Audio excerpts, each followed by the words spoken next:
지긋지긋한 재채기. 쑥이 정말 답일까? 환절기만 되면 콧물이 쉴 새 없이 흐르고 아침마다 재채기로 고생하는 분들이 참 많으신데요. 약을 먹어도 그때뿐인 것 같아 답답하셨을 겁니다. 오늘 강 박사님과 함께 그 근본적인 원인과 해결책을 속 시원하게 파헤쳐 보겠습니다. 반갑습니다. 시청자 여러분들. 그 답답하고 괴로운 마음, 제가 어찌 모르겠습니까? 코가 막히면 머리까지 멍해지고 온종일 기운이 없으시지요. 마치 안개 낀 장독대처럼 속이 답답하고 무거운 느낌이 드셨을 겁니다. 오늘 그 안개를 걷어내고 맑은 하늘을 보실 수 있도록 제가 곁에서 차근차근 도와드리겠습니다. 네, 강 박사님. 정말 아침에 눈을 뜨는 것부터가 전쟁 같습니다. 연달아 터져나오는 재채기 때문에 정신을 차릴 수가 없고 휴지를 손에서 놓을 수가 없으니 일상생활이 너무 힘듭니다. 이런 고통에서 정말 벗어날 수 있을까요? 물론입니다. 벗어날 수 있습니다. 다만 우리가 그동안 병의 뿌리가 아닌 가지만 보고 있었기 때문에 힘들었던 것입니다. 재채기나 콧물은 우리 몸이 보내는 간절한 신호입니다. 주인님, 제 몸 안에 차가운 기운이 들어와 힘드니 좀 돌봐주세요 하고 외치는 소리이지요. 이 신호를 무시하고 약으로 소리만 잠재우려 하니 자꾸만 재발하는 것입니다. 아, 몸이 보내는 신호였군요. 저는 그저 귀찮은 증상이라고만 생각했는데 그렇게 깊은 뜻이 있었네요. 그렇다면 그 신호의 진짜 의미는 무엇인가요? 그것은 바로 우리 몸의 방어막, 즉 면역력이 약해져 외부의 나쁜 기운, 특히 한의학에서 말하는 풍안이라는 차가운 바람의 기운에 저항할 힘이 부족해졌다는 뜻입니다. 그래서 오늘 우리 주변에 흔하디 흔해서 그 귀함을 잊고 살았던 쑥이 어떻게 이 차가운 기운을 몰아내고 우리 몸의 성벽을 다시 튼튼하게 세우는지 그 지혜를 들려드리고자 합니다. 바로 우리 밥상에도 자주 오르는 쑥입니다. 많은 분이 쑥을 그저 봄나물로만 생각하시지만 한의학에서는 아주 오래전부터 몸을 보하고 병을 다스리는 귀한 약재로 사용해 왔습니다. 특히 쑥이 가진 따뜻한 기운은 우리 몸속의 차가운 기운을 몰아내는데 아주 탁월한 힘을 가지고 있지요. 마치 추운 겨울날 아랫목에 불을 지펴 방 전체를 훈훈하게 만드는 것과 같은 이치입니다. 쑥이라니 정말 의외입니다. 봄나물로만 생각했던 쑥에 그런 힘이 숨어 있었다니 놀랍습니다. 그렇다면 왜 많은 분들이 비염으로 계속 고생하는 걸까요? 좋은 질문입니다. 많은 분들이 코가 불편하니 코를 직접 씻어내거나 실내 공기를 깨끗하게 관리하는 등 외부적인 방법에만 의존하는 경향이 있습니다. 물론 이런 방법도 도움이 되지만 정작 내 몸 안에 차가운 기운이라는 근본적인 불씨를 끄지 않으면 소용이 없습니다. 마치 밑 빠진 독에 물을 붓는 것과 같은 이치이지요. 밑 빠진 독에 물 붓기라니 비유가 정말 마음에 와닿습니다. 그럼 그 근본 원인인 차가운 기운, 풍안에 대해 좀 더 자세히 알고 싶습니다. 그렇지요. 적을 알아야 백전백승이라 했습니다. 우리를 괴롭히는 그 차가운 기운의 정체가 무엇인지, 그리고 그것이 우리 몸에 들어와 어떤 일을 벌이는지 이제부터 그 이야기를 소상히 들려드리겠습니다. 너무 걱정 마세요. 이제 저랑 하나씩 풀어나가면 됩니다. 강 박사님, 방금 우리 몸을 괴롭히는 것이 풍안이라는 차가운 기운이라고 하셨는데요. 이름부터가 으슬으슬한데 이 기운의 정체는 정확히 무엇인가요? 자, 우리 몸을 하나의 튼튼한 성이라고 상상해 보시지요. 이 성의 가장 바깥에서 외부의 적들을 막아내는 씩씩한 병사가 있는데 한의학에서는 이를 위기라고 부릅니다. 바로 면역력이지요. 그런데 이 위기가 약해지면 성벽이 허술해지고 그 틈으로 풍안이라는 차갑고 날카로운 바람의 도적이 스며드는 것입니다. 이 도적은 우리 몸의 따뜻한 기운을 빼앗고 순환을 방해하여 온갖 문제를 일으키는데 그 첫 번째 공격 지점이 바로 코가 되는 경우가 많습니다. 아, 우리 몸의 방어병사인 위기가 약해져서 생기는 문제였군요. 그럼 그 풍안이라는 도적이 몸에 들어오면 구체적으로 어떤 증상들이 나타나게 되나요? 풍안형 비염의 가장 큰 특징은 맑고 찬 콧물이 물처럼 흐른다는 것입니다. 마치 수도꼭지가 고장난 것처럼 말이지요. 그리고 재채기가 발작적으로 터져나오고 코가 막히며 으슬으슬 춥고 바람을 쐬면 증상이 더 심해집니다. 주로 아침에 일어났을 때나 찬 공기를 만났을 때 심해지는 경향이 있는데 이는 밤사이 약해진 양기가 아침에 찬 기운을 이겨내지 못하기 때문입니다. 이것이 바로 우리가 코를 씻어내고 주변 공기를 정화하며 집안의 환경 관리를 해주는 이유이기도 합니다. 정말 제가 겪는 증상과 똑같습니다. 그런데 강 박사님, 요즘 인터넷이나 방송을 보면 이것은 절대 먹지 마라, 저것은 독이다 하는 무서운 정보들이 너무 많아서 혼란스럽습니다. 정말 가려야 할 것이 그렇게 많은가요? 자, 잠시 숨을 고르시고 제 눈을 보세요. 우리 몸은 그렇게 허약하지 않습니다. 공포는 오히려 기혈을 굳게 만들어 병을 키울 뿐입니다. 오늘 제가 그 걱정의 뿌리를 시원하게 뽑아드릴게요. 무조건 절대 안 된다는 말에 너무 현혹되지 마세요. 한의학에서는 독초도 잘 다스리면 약이 된다고 했습니다. 중요한 건 절대 금지가 아니라 내 몸에 맞게 조화를 이루는 지혜입니다. 차가운 성질의 음식도 따뜻한 기운을 보태면 보약이 되는 법이지요. 마음이 놓이는 말씀입니다. 조화의 지혜 꼭 기억하겠습니다. 혹시 이런 풍한형 비염으로 고생하셨던 환자분 이야기가 있다면 들려주실 수 있을까요? 물론이지요. 오랫동안 저를 찾아오시는 어느 아버님 이야기가 생각나는군요. 그분은 건설 현장에서 일하시는 분인데 늘 새벽 찬 공기를 맞으며 일을 시작하셨습니다. 몇 년 전부터 환절기만 되면 콧물, 재채기 때문에 일이 손에 잡히지 않고 밤에는 코가 막혀 잠까지 설치기 일쑤였습니다. 병원에서 알레르기 약을 처방받아 드셔도 그때뿐 찬바람만 불면 어김없이 증상이 재발하여 저를 찾아오셨지요. 아이고, 매일 새벽 찬 바람을 맞으셨다니 얼마나 힘드셨을까요? 몸으로, 몸으로 하는 일인데 잠까지 제대로 못 주무셨다니 정말 고통스러우셨겠어요. 맞습니다. 그래서 제가 그분의 몸을 진단해 보니 역시나 몸의 성벽인 위기가 허술해진 틈을 타 한습, 즉 차갑고 축축한 기운이 코에 꽉 들어차 있었습니다. 그래서 단순히 코만 치료할 것이 아니라 생활하시는 공간의 차고 건조한 기운부터 다스려야 한다고 조언드렸습니다. 습도를 조절하는 도구들을 지혜롭게 사용해야 하는 이유입니다. 아, 생활 환경을 관리하는 것도 치료의 일부였군요.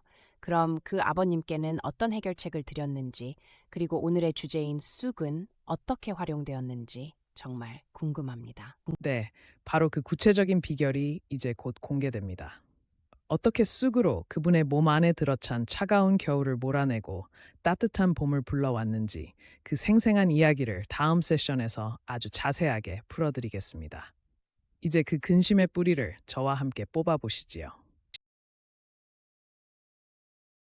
네, 강 박사님, 드디어 해결책을 듣게 되는군요. 새벽 찬바람에 고생하시던 그 아버님의 코에 어떻게 따뜻한 봄을 찾아주셨는지, 그리고 쑥의 비밀은 무엇인지 어서 알려주세요. 자, 쑥의 비밀을 알려면 먼저 쑥의 성질, 즉 사기오미를 알아야 합니다. 쑥은 성질이 따뜻하고 맛은 쓰고 맵습니다. 이 따뜻한 성질이 바로 핵심입니다. 우리 몸에 침투한 풍한이라는 차가운 도적을 몰아내는 가장 강력한 무기가 바로 온기이기 때문입니다.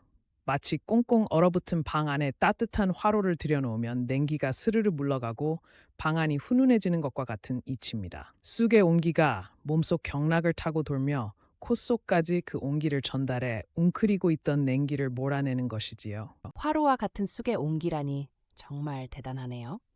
그럼 이 좋은 쑥을 일상에서 어떻게 활용하면 좋을까요? 가장 쉬운 방법부터 알려주세요. 가장 손쉬운 방법은 역시 쑥차로 드시는 겁니다. 잘 말린 쑥을 따뜻한 물에 우려내어 그 향과 기운을 온전히 마시는 것이지요. 아침 저녁으로 따뜻한 쑥차 한 잔은 우리 몸의 보일러를 켜주는 것과 같습니다. 또한 봄철에는 쑥을 넣고 구수하게 끓인 된장국이나 향긋한 쑥버무리, 쑥전으로 만들어 드시는 것도 아주 좋습니다. 음식을 통해 쑥의 따뜻한 기운을 우리 몸의 가장 깊은 곳까지 전달하는 아주 지혜로운 방법입니다. 쑥차나 쑥국. 정말 맛있고 건강한 방법이네요. 그런데 혹시 이런 방법으로도 해결이 잘 안 되는 분들은 한의원에서 전문적인 도움을 받을 수도 있을까요? 물론입니다. 그것이 가장 확실하고 빠른 길이 될 수 있습니다. 한의원에 오시면 환자분의 체질과 병의 깊이를 정확하게 진단, 즉 변증하여 맞춤 치료를 해드릴 수 있습니다. 특히 쑥을 이용한 뜸 치료, 즉 뜸은 쑥의 따뜻한 약효를 경혈을 통해 몸속 깊이 직접 전달하여 냉기를 몰아내는데 아주 효과적입니다. 또한 침으로 막힌 기운을 뚫어주고 각자의 몸에 맞는 한약을 처방하여 몸의 근본적인 방어력, 위기를 튼튼하게 세워드릴 수 있으니 꼭 가까운 한의원을 찾아 상담받아 보시길 권합니다. 네, 역시 전문가의 진단이 중요하군요. 강 박사님, 아까 코를 씻어내는 코 세척기에 대해서도 잠깐 언급하셨는데 이건 어떻게 활용하는 것이 좋은가요? 코 세척기는 우리 몸이라는 성의 첫 번째 관문인 코를 깨끗하게 청소하는 아주 좋은 도구입니다. 성문 앞에 쌓인 먼지나 쓰레기를 치워 적들이 숨을 곳을 없애는 것과 같지요. 코 안에 들어온 꽃가루나 먼지 같은 이물질과 나쁜 기운을 물리적으로 씻어내는 겁니다. 이때 중요한 것은 반드시 체온과 비슷한 온도의 미지근한 생리식염수를 사용해야 한다는 점입니다. 찬물로 씻어내면 오히려 코 점막을 자극하여 풍안을 더 불러들일 수 있으니 주의해야 합니다. 아, 미지근한 온도가 중요했군요. 그럼 공기청정기는 어떤 원리로 비염에 도움을 주는 건가요? 공기청정기는 성벽을 공격하는 적군, 즉 알레르기를 유발하는 물질들의 수를 원천적으로 줄여주는 역할을 합니다. 우리 몸의 방어병사인 위기가 감당해야 할 적의 수가 줄어드니 당연히 싸움에서 이길 확률이 높아지겠지요.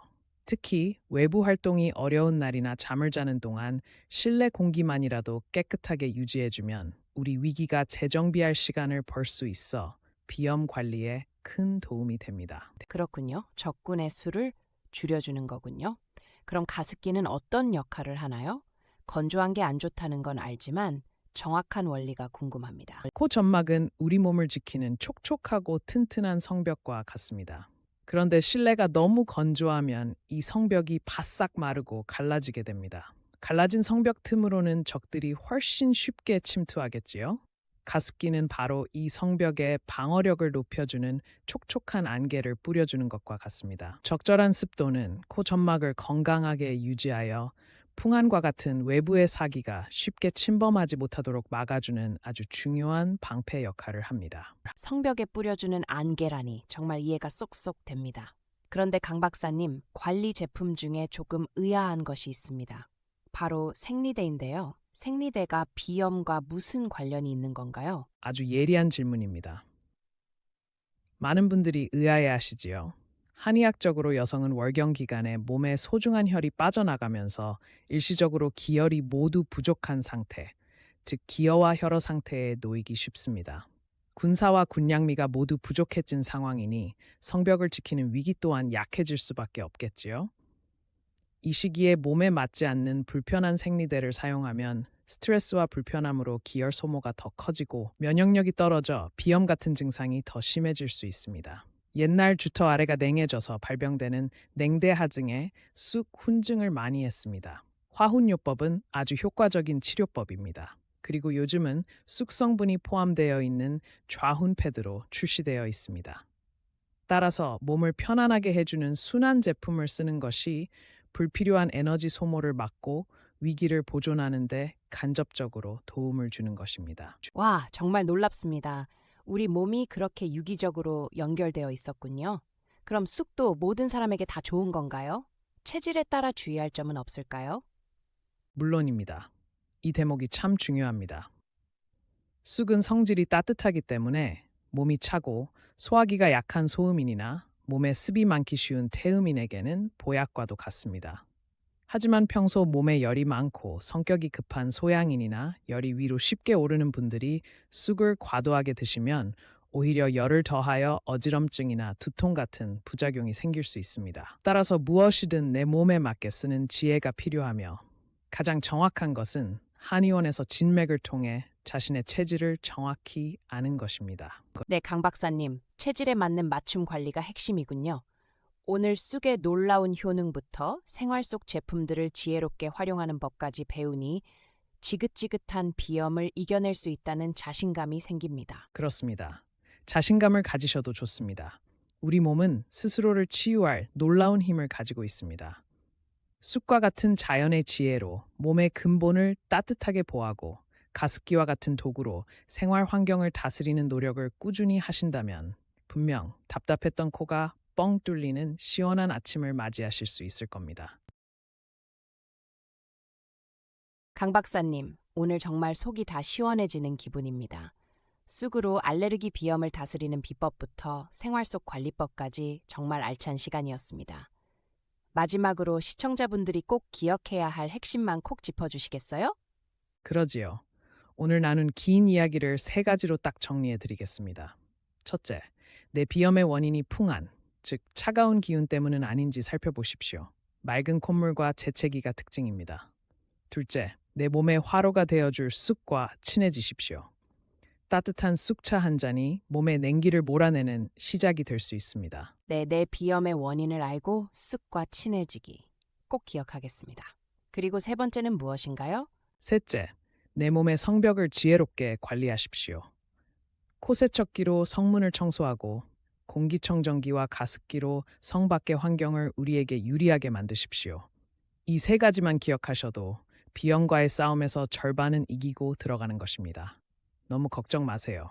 지금부터 조금씩 관리하면 분명 좋아질 수 있습니다. 정말 든든한 말씀입니다. 그럼 오늘 배운 내용 중에서 시청자분들이 일상에서 바로 실천할 수 있는 가장 중요한 행동 두 가지만 더 강조해 주신다면요? 가장 중요한 것은 꾸준함입니다. 비염은 마라톤과 같습니다. 하루 이틀 관리하고 좋아지길 바라면 안 됩니다. 오늘부터 따뜻한 쑥차 한 잔, 미지근한 물로 코 씻기, 이 작은 습관을 꾸준히 이어가는 것이 가장 중요합니다. 그리고 두 번째는 보온입니다. 특히 목 뒷부분과 발을 따뜻하게 하여 차가운 기운이 들어올 틈을 주지 않는 것이 좋습니다. 꾸준함과 보온, 정말 중요한 생활 습관이네요. 명심하겠습니다. 강 박사님 오늘 귀한 지혜를 나눠주셔서 진심으로 감사합니다. 천만에요. 시청자 여러분들의 코가 편안해지고 얼굴에 웃음꽃이 피는 것이 저에게는 가장 큰 보람입니다. 오늘 배운 것들을 꼭 실천하셔서 건강한 봄날을 맞이하시길 바랍니다. 네, 감사합니다, 강 박사님. 다음 시간에도 우리 시청자분들께 도움이 되는 좋은 이야기를 또 들려주시겠지요? 그럼요. 다음 시간에도 많은 분의 궁금증을 속 시원하게 풀어드리겠습니다. 꼭 다시 오셔야 합니다. 지금까지 시청해주셔서 감사합니다. 한의학 박사 닥터 강의 건강 이야기는 여러분들의 궁금증을 한 방에 해결할 비법을 가지고 다음 시간에 또 여러분을 찾아뵙겠습니다. 어르신들, 오늘 영상이 도움이 되셨나요? 구독과 좋아요를 눌러주시면 저희가 더 좋은 건강 정보를 만드는데 정말 큰 힘이 됩니다. 알림 설정까지 해두시면 다음 시간에도 강 박사님의 지혜로운 이야기를 바로 만나보실 수 있습니다. 감사합니다. 감사합니다.